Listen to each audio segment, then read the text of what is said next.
Hey everybody, it's Jason Blaha with Ice Cream Fitness here.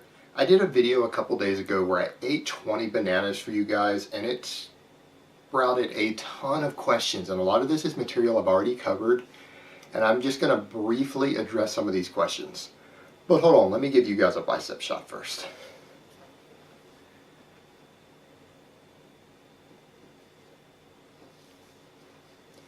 Okay.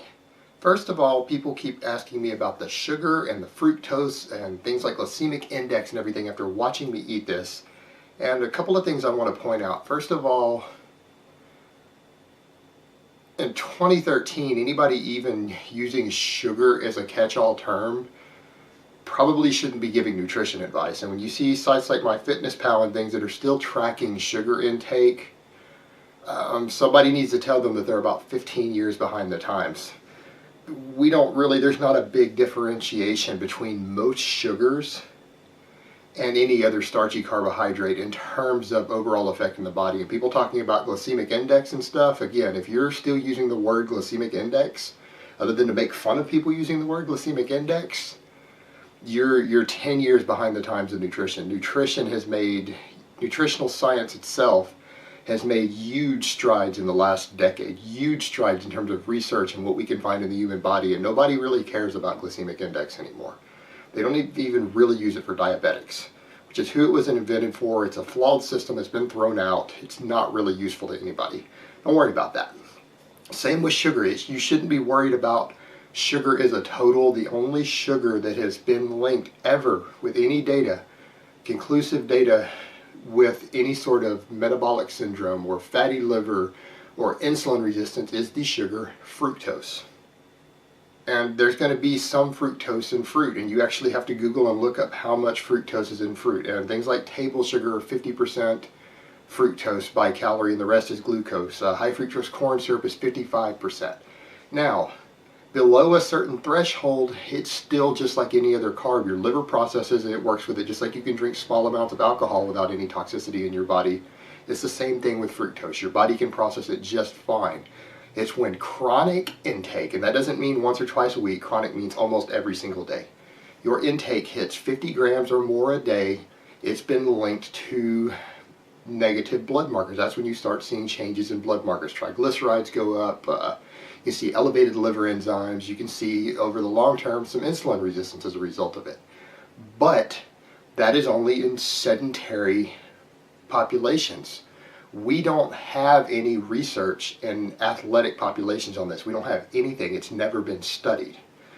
So we could speculate that it might be much higher, that very athletic people might be able to handle 100 grams or 150 grams or an unlimited amount, as long as they're not in a huge caloric surplus. But we don't know. We could speculate that based upon things in the human body, but we cannot state it is any sort of factual claim supported by data. It would be speculation.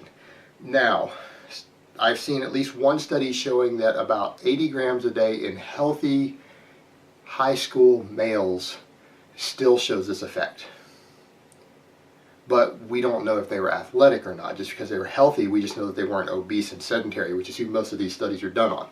So I say err on the side of caution, but on the other hand, I've known one person who's disputed this, who eats tons of fruit. Fruit is his primary carb.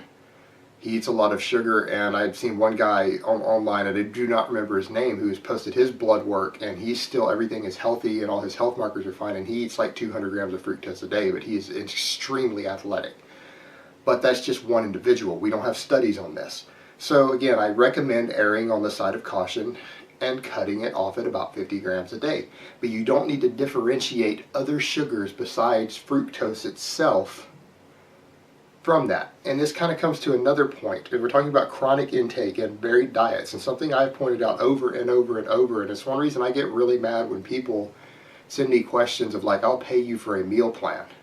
Because I have stated over and over that meal plans are fucking moronic. So basically, it's people are offering me money to do something that I think is moronic that's going to hurt them. If you really want to mess with your health negatively with a diet, go on a meal plan and eat the same food 7 days a week. If you want to hurt yourself in the long term, that's a good way to do it. Because eating the same foods for all of your stuff every single day, this is how dietary deficiencies develop. This is how you overdose on certain micronutrients, or you get fatty acid imbalances, or you overdose so much on one micronutrient that it blocks the absorption of another. You should be varying your diet. So someone pointed out, so eating 20 bananas a day might be unhealthy due to the fructose. And I would say, yeah, it possibly could. But I wouldn't eat 20 bananas every single day. That's something like that I do every now and then, and I do eat a lot of fruit, but I don't necessarily do it every day. I would say I only eat a huge amount of fruit 2 or 3 times a week, and most of the rest of the week I just have a odd piece of fruit here and there. But I do eat a lot of it. But the thing is, I'm not eating 20 bananas a day, 7 days a week. And I eat a varied diet. And so it's, again, people ask me what I eat, and I go, well, you know, I don't eat the same thing really 2 days in a row ever. So I just eat food. And one day most of my carbs might come from fruit.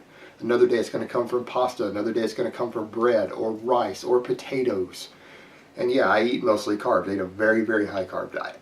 But I don't eat the same foods every day. And that's kind of the key of having a proper balanced diet. It means that your diet is varied and you're eating a wide variety of foods and you're changing them up regularly. And this is how you keep proper balance in your diet. This is one of the best ways to avoid micronutrient overdose, imbalance, or deficiency, is to just eat a varied diet. And track your basic numbers. Don't eat a meal plan. Alright guys, so I hope this has clarified a few points for you. I'm going to try to crank out a Gear Talk Q&A video for you guys today. So wait for that if you're interested in it. And I hope this has been informative, and I will talk to you next time.